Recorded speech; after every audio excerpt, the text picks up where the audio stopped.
Dave, welcome back Jeremy, to the farm. thank you for having me. Thanks for being here. Really appreciate it. And all of your prep and all of this. Thank you. Yeah. Oh, it's an honor to have you here. Yeah. We're really excited for it. I wanted to take you back to where it all started. It's 1985, and this is the James Dean look. Yeah. I think that's the Stanford yearbook in 1985. Yeah. You're majoring in electrical engineering. That's correct. Yeah. Future to be determined. Had no idea. No idea. That's correct. All With right. a lot of mechanical engineering and design stuff too. Wow. That was the foundation of the iLab back then. You know, Cool. David Kelly, all that. So I took a lot of that too. So I just want to put the audience in this moment for a second. It's 1985, right? First ever internet domain name was registered. Microsoft launched Windows 1.0. Tetris was invented. That's right. And Back to the Future was the movie of the year, Marty McFly. So the look makes sense. Yeah, no, the Mac had just come out. I had a Mac Plus. You would switch floppies, dot matrix printing, just right on the edge of a lot of interesting consumer software stuff. Yeah, it was an exciting time, obviously, to be That's building right. a company. Did you know at that moment that you were born to be an entrepreneur? Is that where it all started? Not really, although I would say when I went home after my freshman or sophomore year to figure out what to do for this summer, I had no idea what I was going to do that summer. And some other student in my freshman dorm, it's almost like in the graduate where they say plastics, they said window cleaning. And so someone said window cleaning to me. I went home for that summer. My brother and I spun up this window cleaning business. Wow.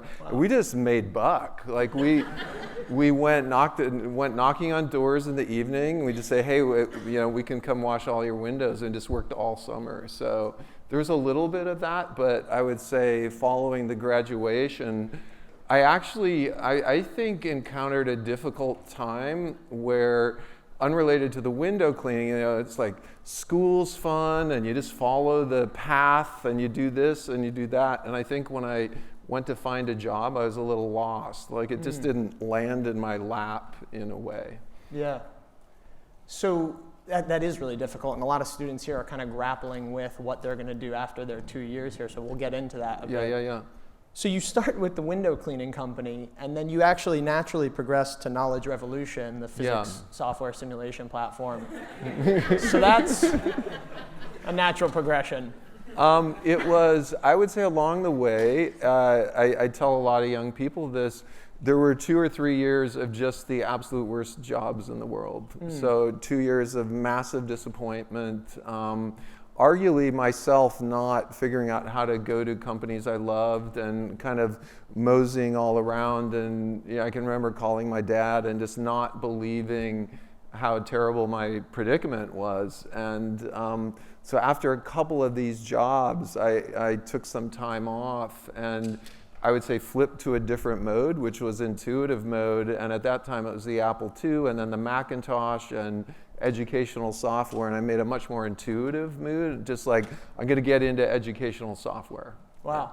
Yeah. So it's obviously an exciting time to be doing that. You co-founded the company with your brother Greg, and later Eric Castle joined. That's right. He would go on to co-found Roblox with you. That's right.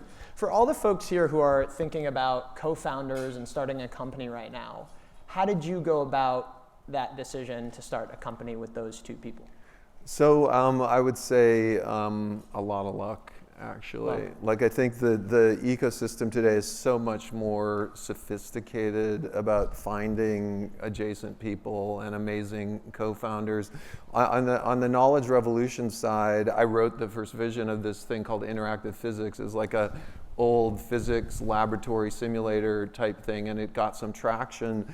And the way we found Eric is he saw a review in Mac User magazine, literally. And he was a physics major at Cornell University, absolutely brilliant.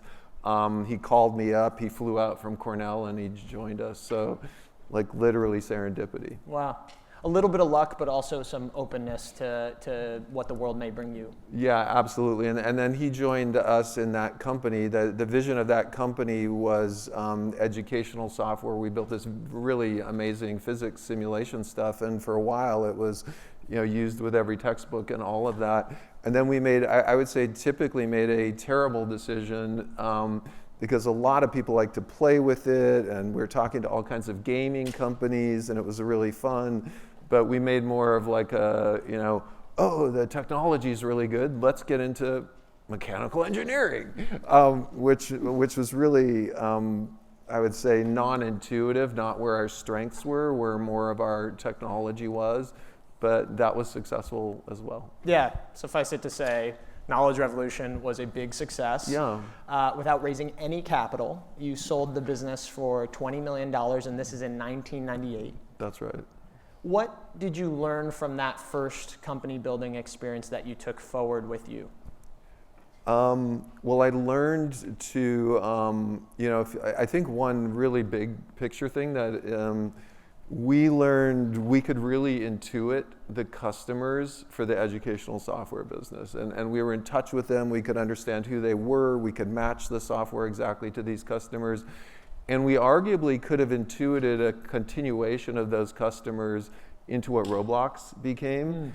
But instead of using that intuition, we moved into this more, once again, mechanical engineering thing. So I think we went back to that learning when after we sold it, and that kind of led to the genesis of Roblox. So I think maybe a Stanford Biz School thing would be like, if you have deep empathy connection with a certain customer, like that's extremely valuable. Yeah, that ends up being a huge part of the Roblox story and the connectivity you have with your community. That's right. Between the two companies, you, your wife Jan, and your 3 kids, Jan's here. Yay. Your 3 kids, I think aged 5, 2, and maybe 3 months at the time. That's right. You picked up and you did a road trip across the country in a mobile home. That's right. Why? I feel like this is one area where we were ahead of our time, right? Yeah. Like now, in my neighborhood, depending on where you live, I think there are 9 Sprinter vans in my neighborhood, like little RVs. Like it's getting more and more hip. But we had a lot of relatives in Canada, up through Minnesota, all of that. It was just kind of maybe a palate cleanser after all of that. Like this, what's the most radical thing to do? So got this big, 40-foot RV, towed a car, went all over the place. I've always been into that kind of thing. I did for a while, I did a stint as a talk radio show host in Santa Cruz for a while. A couple of those like things you get out of your system kind of thing. It was like an amazing time. Before you build the multi-billion-dollar company. Yeah. Makes sense. So a lot of the students here today, we're on this kind of 2-year metaphorical road trip ourselves. Not exactly going to Minnesota or hosting a radio show, but we're trying to figure out what's next in our careers. Yeah. So what did you learn from that break, and how would you advise folks here on how they think about that? I think I've learned it twice, actually, because I can remember in this terrible time right out of college trying to figure out what I was going to do. And rather than trusting my intuition or whatever, I can remember having a spreadsheet of 9 potential careers and then all these metrics for each. Like, well, if this is it, it's really good for this, but it's not so good for this. It was like a really weird way to try to figure out your career.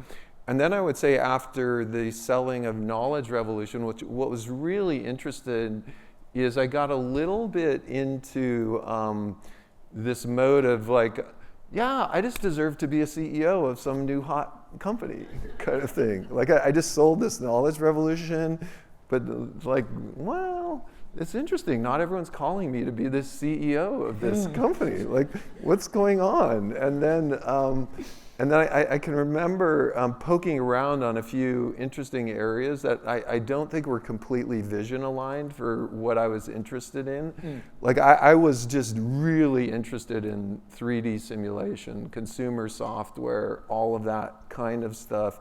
And here I was poking all the way on the periphery of it. And I literally remember I had what I felt like was some vision where what I was doing was just never going to work, and I had to go back to what I was really fascinated with, which was, I would say, an extension of knowledge revolution, bigger, better, multiplayer, consumer, fun, all of that. And that was a much riskier direction, but it seemed like the direction I had to go. Yeah. You were ahead of your time on the road trip, and then you're ahead of your time in building basically a metaverse, but this is in 2004. So after the sabbatical, you guys launched what was initially a puzzle game called That's right. Dynablocks. That's right. And then you took it down and relaunched it 9 months later in what eventually became Roblox. That's so for the right. folks here that are, launching their first version of their product, what advice do you have on when to kill it and rebuild? So a couple good things happened. We had the knowledge revolution experience, and we realized even with this very simple 2D physics simulator, it was right there in front of us. It's like, we got to be cloud, we got to be multiplayer, we got to be 3D, we got to be simulated. Like, we think that's going to be interesting. And from that, we were feeling a little bit like there could be this new category, call it the metaverse, the holodeck, snow crash, you name it. And we were also thinking, if we can build this thing out completely horizontally, get all the aspects of it, it's going to be pretty interesting. It was a time when we were not alone in these ideas. Second Life was popping out, there.com, if you can. There were a lot of these companies trying to figure out what this thing was going to be. And what we did initially is we had this whole version. I said, let's do a really subset of it. Let's just do a 3D puzzle thing along that thing, because we want to get this live, and it's going to take us a long time to get this puzzle thing live and all of that.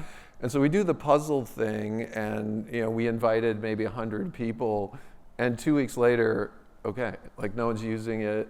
It's like, what do we do? This is very depressing. Maybe someone says, oh, I used it for 15 minutes. That was great, kind of thing. Yeah.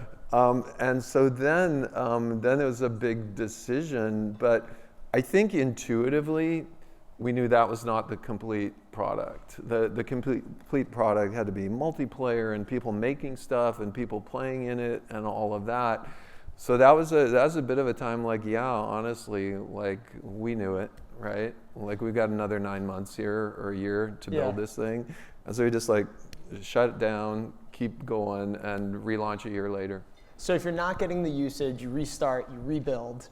I think in this case, it's a subtle nuance. If the big vision is right and you can just see it, that we had enough fortitude to say this big vision is absolutely spot on. Like, we're going to suck it up for another 9 to 12 months. And that big vision, just so everybody here can understand what you were imagining in 2003, 2004, it's 3D, it's multiplayer, it's cloud-based. What made it fundamentally different from gaming platforms and social media of that time?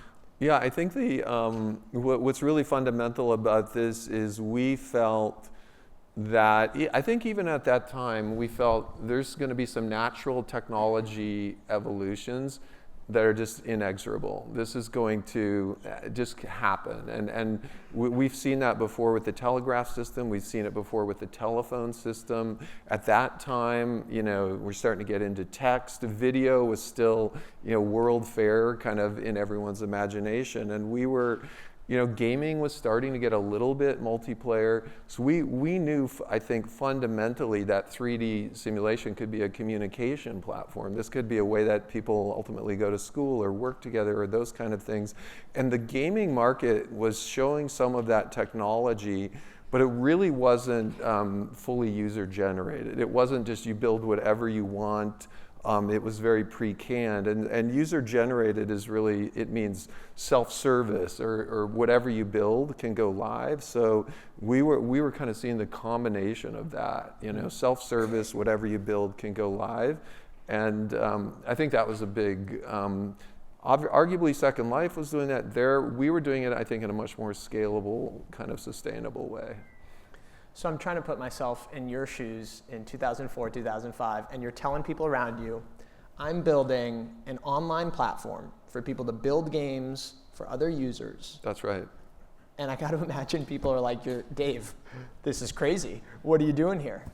So how did you continue to forge on despite the doubters? This was very different than the puzzle game. There were a lot of doubters because we were much more into, let's build the whole horizontal product out, which is cloud. We're going to use S3 that just came online. We're going to have a development environment. We're going to have all these clients. We're going to have all of that stuff. And we had a little bit of the philosophy, everything's going to be very rough, but we're going to get the complete product to feel it out. So you are right. Everyone we would talk to or show it to, this looks like crap, or like this is like no, or it's got to be prettier, or all of that. But something really magical happened, and that is the day we launched the ability for people to create stuff.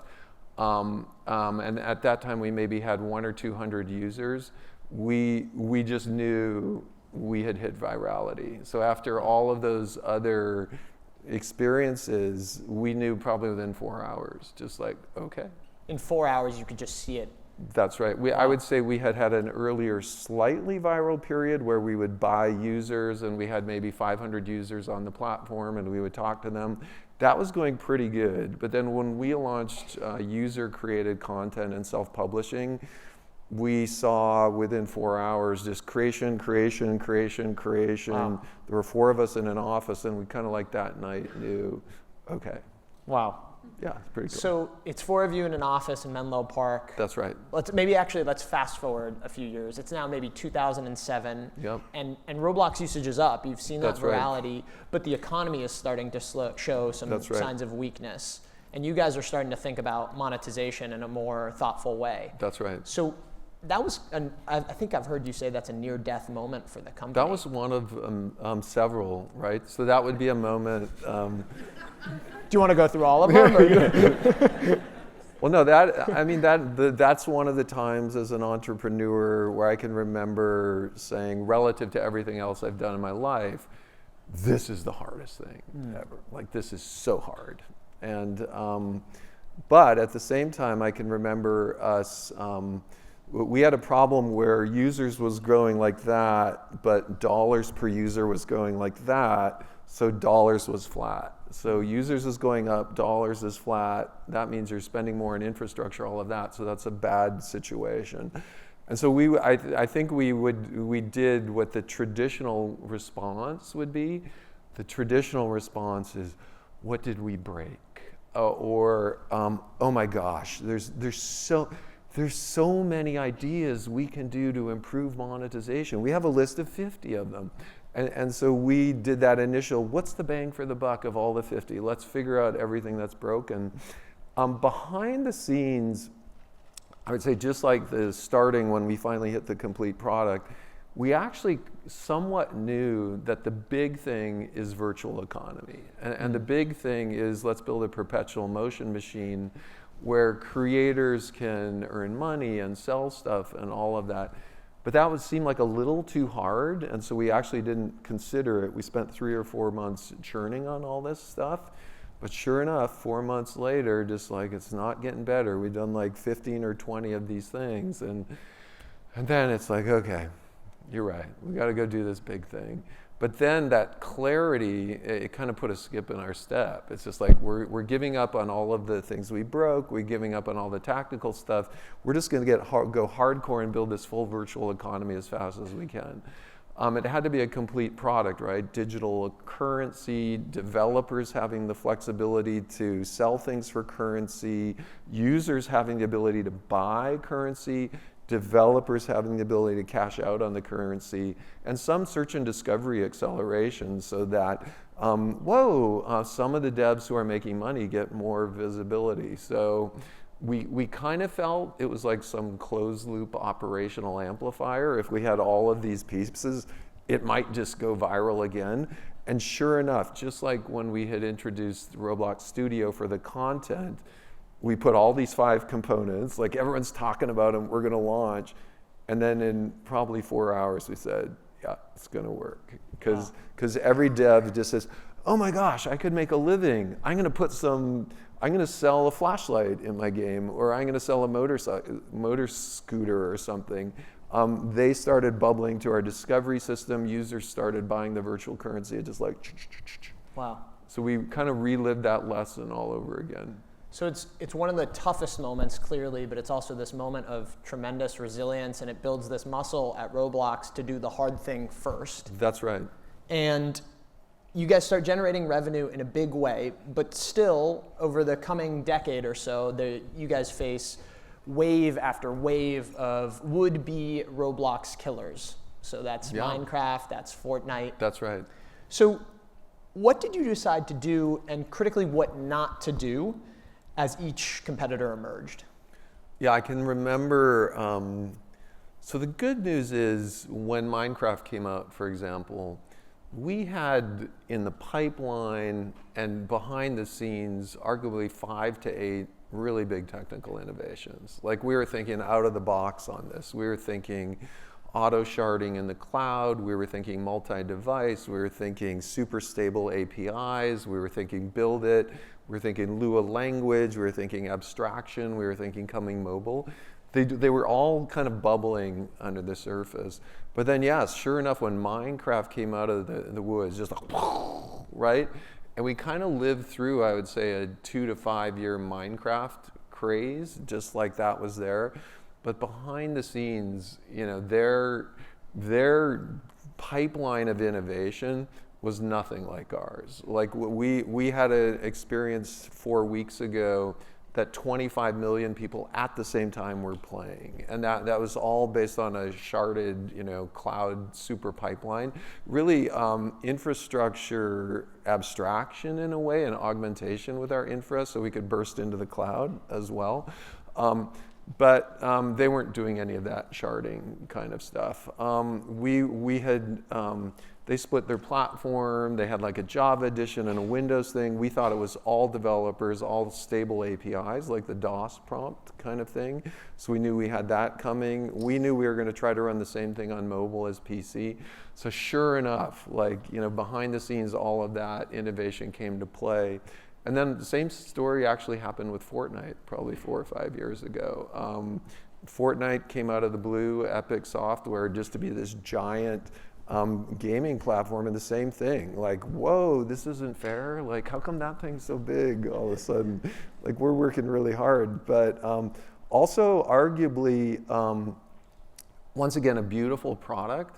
In the spirit of doing less more, arguably really hard to manage both a C++ engine, a store, a product called Fortnite, like trying to do all of these at the one time, whereas we were just 100% all in on this kind of single platform. So I think over time that focus for us and a lot of innovation once again brought us to where we are. Yeah, you guys really doubled down on infrastructure, and I know concurrency and your ability to serve concurrent users only continues to grow. That's right. You outlasted each of the fads, and I want to just contextualize what a global behemoth Roblox is today. Almost 400 million monthly users, billions of hours spent on the platform each quarter. 3 out of every 4 American kids between the ages 9 and 12 plays Roblox regularly. So at this scale, you're in a different league. You're competing for attention now with Meta, TikTok, YouTube. So how do you balance competing for attention with this societal concern around screen time, in particular for young kids? Yeah, so that's really interesting. And one way to put it in context from all of our investors out there is the global gaming market's about a $190 billion market. We're probably running 3% of that through Roblox. So it gives a sense of the potential scale here. And what the opportunity is as well. A couple thoughts on this. In the midst of COVID, something really interesting happened. You know, we had this vision that we're not really a solo consumption platform. We're not really an image sharing platform. We really are arguably the future of the phone system, or the future of how you stay in touch with someone else. And, you know, just like there is once the phone system, someday there'll be the holodeck. We saw a little of that in the midst of COVID when people were not able to play outside or go see their friends. a lot of parents discovered Roblox as like the holodeck to stay connected in COVID. That was really a playing out of the thesis, I would say. And it's a little bit, I think, a differentiator between what you might call a communication platform or a solo consumption platform or an image sharing platform. There's some pretty cool advantages of the communication platform. I think when I was in high school, we had the phone, right? And on a rainy day, we could call people up. So there's a little bit more of a social engagement aspect to that. I think there's a little bit of a STEM, art, design, production, business kind of aspect to that. But I would say at the same time, I mean, I've gotten clipped in certain news things like by the BBC where I said every parent should decide on their own screen time, and like, how could you say that, David Baszucki? But we really do believe that. And I think we'll work with parents to be this great communication platform, which is, I think, a little different. Yeah, I think it's a very fair point. Not all screen time is created equal, and the types of activities kids are doing on Roblox is maybe a bit different. Yeah. I want to keep going on this this child user and particularly safety challenge that you guys are addressing right now. So 11 days ago, the Texas Attorney General filed a lawsuit against Roblox, and in that lawsuit he claims, quote, Roblox markets itself as a safe digital space of creativity, but in reality, it has become a breeding ground for predators. This is one of a few lawsuits the company is facing. So when engagement and safety pull in different directions, which way do you go? We always go safety. And arguably, you know, Ken Paxton in Texas, the attorney generals around the country, senators we talk to, you know, whatever, they're really ultimately all trying to go for the same thing, which is child safety. And it's a fairly sophisticated situation. A lot of parents right now are not super aware that you give an 11-year-old a phone, and there's a lot of apps that are unfiltered. Images can be shared on those apps. They're not monitoring for critical harms, all of that kind of thing. We're actually trying to educate the industry about this, and so we actually think it's interesting that device manufacturers don't have ages on their devices.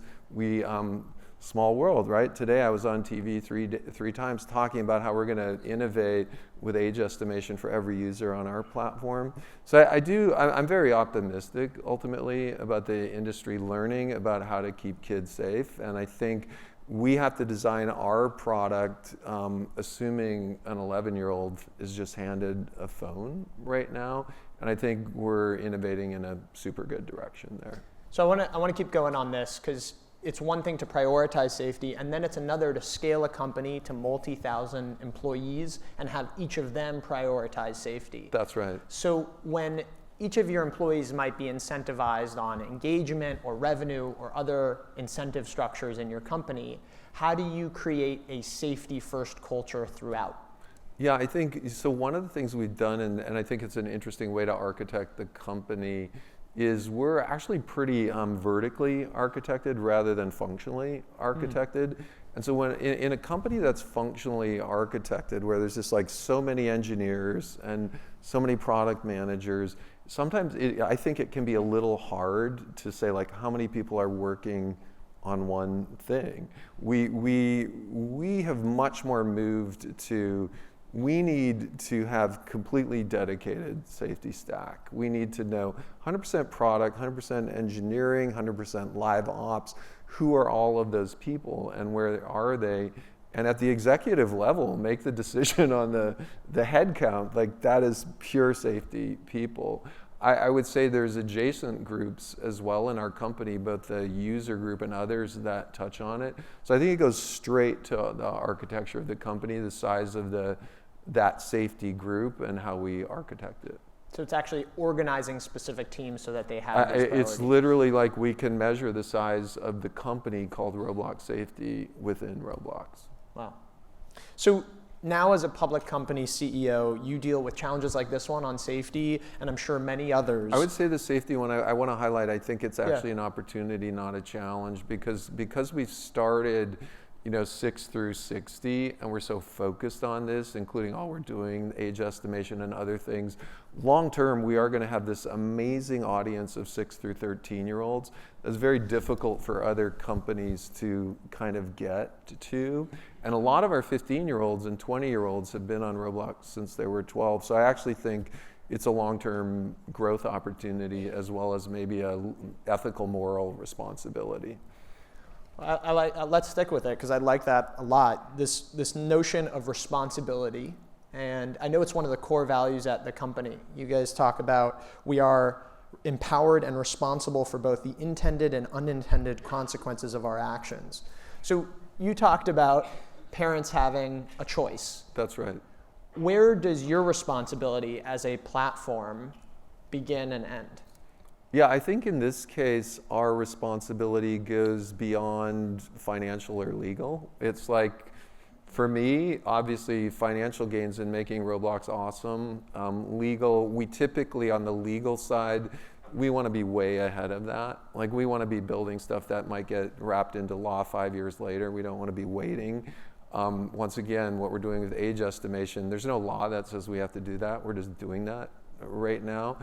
But I do think there's another element in running the company and just what's a fun type of company to run. And Roblox is a pretty fun company to run, and it's fun to sleep well at night and have a good time. So running the company on that third component, which is just what feels values aligned, is also very important.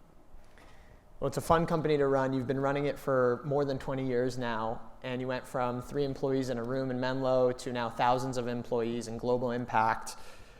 What's the biggest change you had to make in yourself, personally, to scale from being a founder to a public company CEO? That's a really big question, right? Yeah. Like, my job is like a constant re-architecture of myself, really. Like, it's a lot, and I feel it hasn't just been a business journey, it is like a personal journey. I think learning where to put your strengths, learning what you're not good at, adjusting. I've made a lot of adjustments. I think in the early time of a company, you can be yelling and screaming and going crazy and upset and all that. As you get to bigger scale, I think you got to be a little more zenned out and kind of more jujitsu in your application of kind of your making things happen. I think one of the biggest things for me is actually trying to be more intuitive on people and what we do as the company and less analytical, because my intuition is, if anything, I think my intuition tends to be pretty good, and I've kind of clamped it in the past, so focus on that too.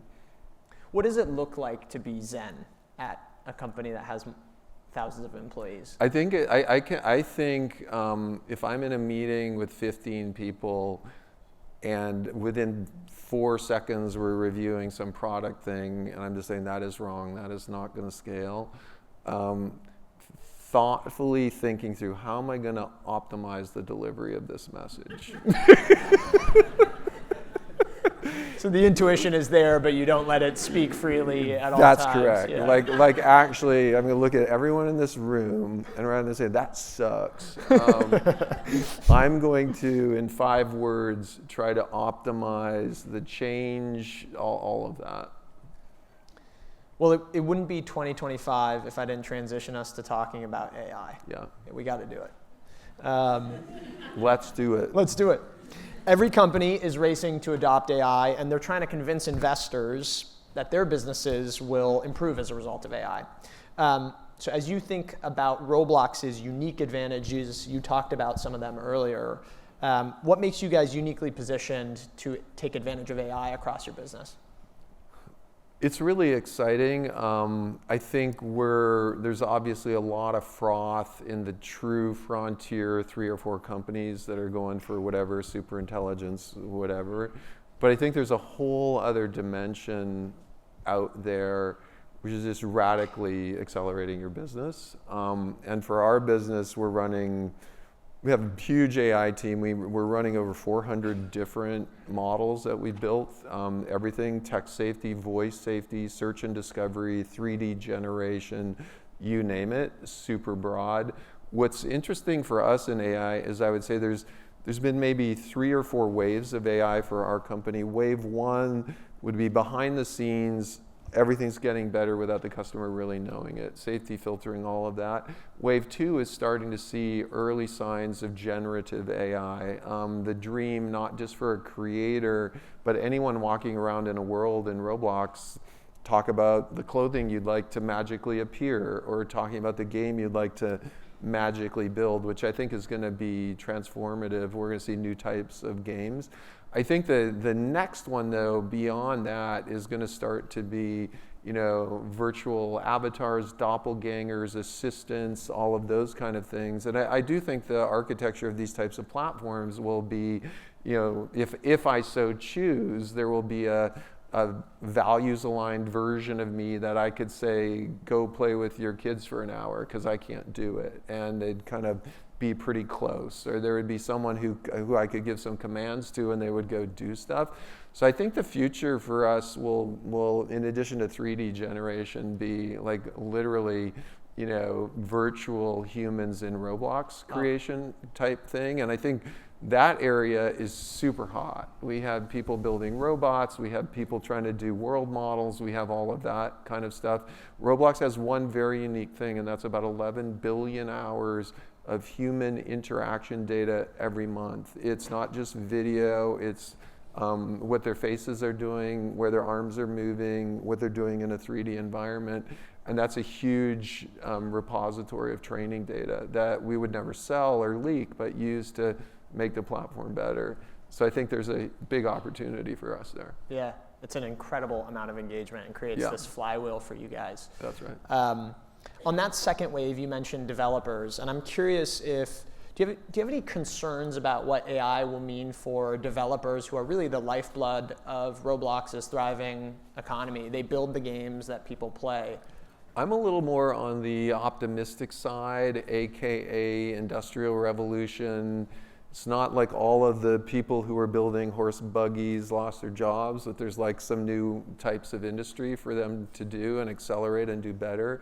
So I think what we will initially see with our creators is higher quality, more amazing type creations. Maybe a shifting in the landscape, but I'm overall optimistic that we're not going to have an unemployment crisis. I think we're going to see new types of creative work. Well, that optimism is exciting. It means that you're probably going to continue to run the company for a long time. I have one more question for you before I turn it to some audience Q&A. Stepping back, as you reflect on the journey thus far, any regrets? No. None? I would say mistakes left and right. No regrets. A regret would be like if I had to replay my life, I would have changed it. I wouldn't. Lots of mistakes, lots of learning. Tell us about one. Oh, I would say along the way, all of the places where we've taken shortcuts, not trusted our intuition, could have done things better. I would say, if anything, there were times when we could have leaned into our vision even harder, even been more aggressive kind of things. I think there have been, but I think our values are representative of that learning. Like, take the long view, do the hard stuff first, build systems, try to educate people, short-term hacks aren't going to work, that kind of stuff. And I think now we're in a great opportunity, really, to take the long view on the AI stuff as well. Well, we'll now turn it over to the audience, where 3 students have prepared questions for you. I'll turn it over now. Hello, I'm Minsuk. I'm from the class of 2027. I'm an MBA 1. Thank you so much for sharing your stories. I think it's incredibly inspiring. I do have a question for you regarding as you scale your service, as we implement AI, as more users come on board, and as simulation fidelity, and as we increase to use more compute, what are your thoughts on scaling infrastructure, and how do you see yourself reconciling with the demand for compute and more service and the quality of service as we go forward? Thank you. Yeah, we have this term we use inside the company called infrastructure adjacency. And it's really interesting to think about in that we have a lot of data centers. We have like 40 data centers. At the same time, on a Saturday, at sometimes what we typically would cover will go up by a factor of 3 or 4. So we have our own bare metal data center, but we have cloud partners like AWS and Azure and GCP where we can turn on massive extra capacity. And when we run the math, it's actually pretty optimal. Like, we want the reliability of all of our own stuff most of the time, but we'd like to be 2 or 3 times bigger for 2 or 3 hours. This is going to continue. So I would say we feel very lucky that we are not dependent on the cloud providers. They're typically 3 times more expensive than our own stuff, both on CPUs, on GPUs, all of that. We're continuing to build this out, but we'll always have this adjacent cloud bursting capability. And I think I could see us, if we imagine 10% of the gaming space, 3x bigger, I think we can handle that. But I think the other thing is, a little secret of Roblox is we are kind of an infrastructure company. Thank you for being here. My name is Lexi, MBA class of 2026, MBA 2, also from gaming industry. My question is, previously in the interview you mentioned gaming is still in the prehistory era. And so just curious about for Roblox, like, what's the plan for the next 5 years? What should we expect given on the statements? That question, right? Because I do feel there's probably at least 3 generations of gaming technology, and most of the market is arguably could be in the first generation. And there is most games today that are beautiful and high fidelity on a PC don't run on a phone, which is kind of weird.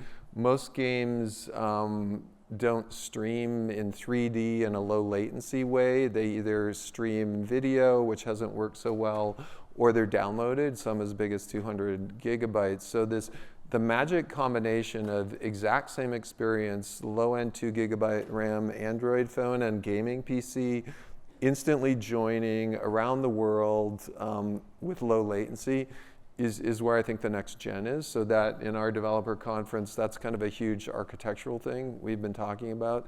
But there's potential another even architecture beyond that, which is what comes to bear with essentially massive AI acceleration and upsampling and all of that. So it still is kind of in the, I would say, Stone Age generally. Hi, my name is Marshall. I'm an MBA 1 here, class of 27. I was first introduced to Roblox back in 2007. I was in about the 4th grade at the time. So I'm curious, what was your original vision for what kids would kind of take away from the platform, and how has that evolved over time? So a couple things that are really fun about this product is, number one, we were not heavily gamers. We were, I would think, more thinking if we built this physically simulated cloud stuff that people could build on, there'd be a lot of infinite possibility and we'd see a lot of creativity. And that I think actually has come to be true, and not being constrained as like we're game developers, but we're more building this 3D cloud platform, I think has been one of the most satisfying aspects of the whole thing. Thank you to the students for those questions. Dave, before we let you go, we have to dive into a view from the top tradition. It's our rapid fire segment. Yes. All right, let's do it. Never seen somebody so fired up. It's like a Rorschach chest, right? Yeah, exactly. Okay, you ready? Yeah. Favorite childhood game? Wow, I'm gonna say chess. Me and my Chess? brother. On chess.com now, a GSP No, company? just like we used to like a physical chessboard. Okay, fair enough. And then I would say outside, interesting, inside chess, outside like pretending we were in the army kind of thing. Oh, yeah. Kind of similar, yeah. If you weren't running Roblox, what would you be doing? Trying to build a Roblox competitor. Is that a real answer? I think that's real, yeah. Favorite destination on that iconic family road trip? Whoa, we went everywhere. I would say Mount Rushmore. Mount Rushmore. Mount Rushmore, just because it was a beautiful night, and the magnitude of it, and they had a cheesy movie, but the whole thing just came together for me. It was a beautiful night. And favorite memory as a Stanford undergrad? We were just talking about what the football game, like I'm riffing back to, we were talking about what it was like to go to a Stanford football game in 1980s. You could bring a keg into the stadium. You said the band was pretty raunchy back then? The band was arguably, at that time, even considered politically incorrect. So, Sounds fun. Yeah, it was. Well, final reflective question before we let you go properly. It's not a rapid fire question. Okay, I'm going to think about this one. Yeah. What is the best piece of leadership advice you have received? Oof. That makes me think there's many pieces of leadership advice that were bad advice. And so I actually, two-part answer, a lot of my development has been trying to, over time, ignore advice I've been given. And then I would say the best advice, probably 80 people, give it to you when you're just like having a rough time, and they just say, trust your gut. And many people have given me that.